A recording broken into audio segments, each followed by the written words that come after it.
Post অফিসের তরফ থেকে নতুন নিয়োগ বিজ্ঞপ্তি জারি হয়েছে, যার আবেদন 1 ডিসেম্বর পর্যন্ত চলবে।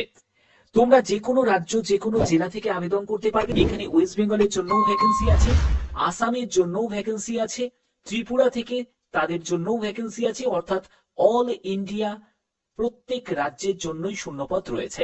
তোমরা এখানে দেখতে পাচ্ছ যে তোমাদের অনলাইন রেজিস্ট্রেশন তার যে শুরু হয়ে গেছে 1 নভেম্বর থেকে, এবং ফাইনাল সাবমিশন অর্থাৎ আবেদন মূল্য জমা দেওয়া এবং অ্যাপ্লিকেশন তোমাদের লাস্ট ডেট হচ্ছে 1 ডিসেম্বর 2025।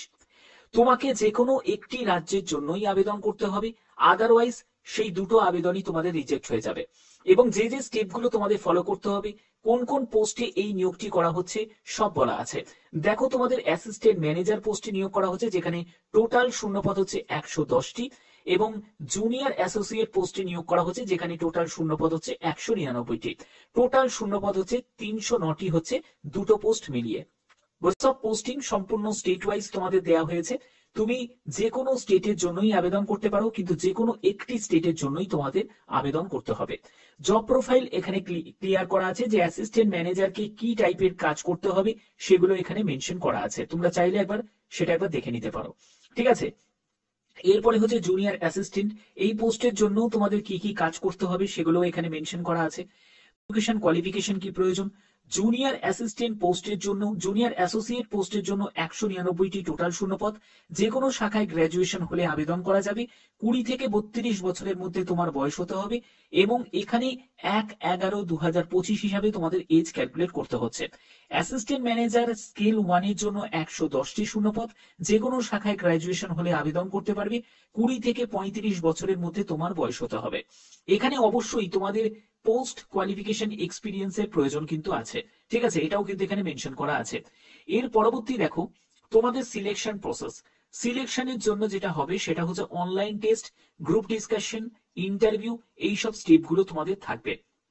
ওকে, এখানে আবেদন মূল্যের ক্ষেত্রে বলে দিয়েছে 750 টাকা তোমাদের আবেদন মূল্য লাগছে। এবং এখানে পরবর্তী তোমাদের এখানে আর কি বলা হয়েছে, যে এখানে কেমন কি লিভ থাকবে সেগুলোর ব্যাপারেও তোমাদের এখানে ক্লিয়ার করা আছে, ঠিক আছে। তো আদার্স তোমাদের সম্পূর্ণ ডিটেলসটা এখানে দেওয়া আছে। এছাড়া দেখো আর কি কি ইম্পর্টেন্ট তোমাদের বলা হয়েছে, যেখানে আবেদন করতে গেলে তোমাদের একটি ভ্যালিড মেল আইডি এবং মোবাইল নাম্বার তোমাদের প্রয়োজন। তোমাদের আবেদন করতে গিয়ে যদি কোনো জায়গায় তোমাদের যদি কোনো কোয়ারিজ থাকে, তাহলে অবশ্যই এই মেল আইডিতে তোমরা মেল করতে পারো, ঠিক আছে।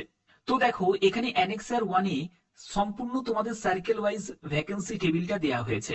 অর্থাৎ তুমি যে সার্কেল থেকে বিলং করছো, যেমন অন্ধ্রপ্রদেশ একটা সার্কেল, আসাম একটা সার্কেল, যারা জিডিএস এর জন্য আগে আবেদন করেছো তারা নিশ্চয়ই এই ব্যাপারটা জানো।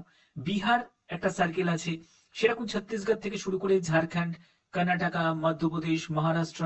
তারপরে দেখো নর্থ ইস্ট, যারা তোমরা ত্রিপুরা থেকে বিলং করো, তো ত্রিপুরার নর্থ ইস্ট হচ্ছে একটা সার্কেল আছে, ওড়িশা একটা সার্কেল আছে।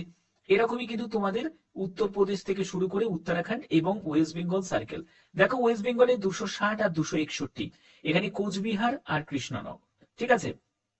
এর জন্য কিন্তু তোমাদের ভ্যাকেন্সি দেওয়া হয়েছে। অর্থাৎ সম্পূর্ণ স্টেট ওয়াইজ, যে স্টেট থেকে তুমি বিলং করছো সেই স্টেটের জন্য অ্যাপ্লাই করতে পারো। এছাড়া তুমি যদি চাও যে বাইরের স্টেটে অ্যাপ্লাই করবে, তুমি বাইরের স্টেটের জন্য অ্যাপ্লাই করতে পারো, ঠিক আছে। কিছু জেনারেল ইনফরমেশন দেওয়া হয়েছে, যেখানে বলছে যে ইনকমপ্লিট অ্যাপ্লিকেশন যদি হয়, তাহলে সেই আবেদন তোমাদের রিজেক্ট হয়ে যাবে। এবং দেখো, তোমাদের এখানে আরেকটা জায়গা বলেছে যে ফলস, যদি কোনো কারণে ফলস অথবা ইনকারেক্ট বা নট কনফার্মিটি এইরকম ধরনের যদি কোনো এলিজিবিলিটি ক্রাইটেরিয়া তোমার আবেদনের ক্ষেত্রে যদি তারা খুঁজে পায়, যে মেন অথরিটি যারা খুঁজে পায়, যারা রিক্রুট করছে, তো অবশ্যই তোমাদের জয়নিং এর পরেও তোমাদের রিজেক্ট করে দিতে পারে। তার জন্য অবশ্যই বলবো প্রত্যেকটা স্টেপ ভালো করে বুঝে নিয়ে তারপরে আবেদন করবে। এবং আর কি কি তোমাদের ইম্পর্টেন্ট বলা হয়েছে আমি সবকিছু তোমাদের ডিটেলসে বলছি। এখানে দেখো, তোমাদের সিলেকশন প্রসেস তো তোমাদের অলরেডি তোমাদের বলে দিলাম। এবং এখানে যে তোমাদের এখানে বেতন কেমন থাকবে, বেতনটা সম্পূর্ণ লেভেল অনুযায়ী তোমাদের বেতন থাকবে।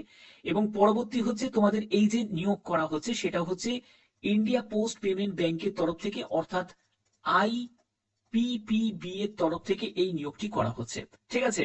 এবং এখানে দেখো, তোমাদের অফিসিয়াল ওয়েবসাইট হচ্ছে এটা, এই অফিসিয়াল ওয়েবসাইটে ভিজিট করেই তোমাদের আবেদন করতে হবে।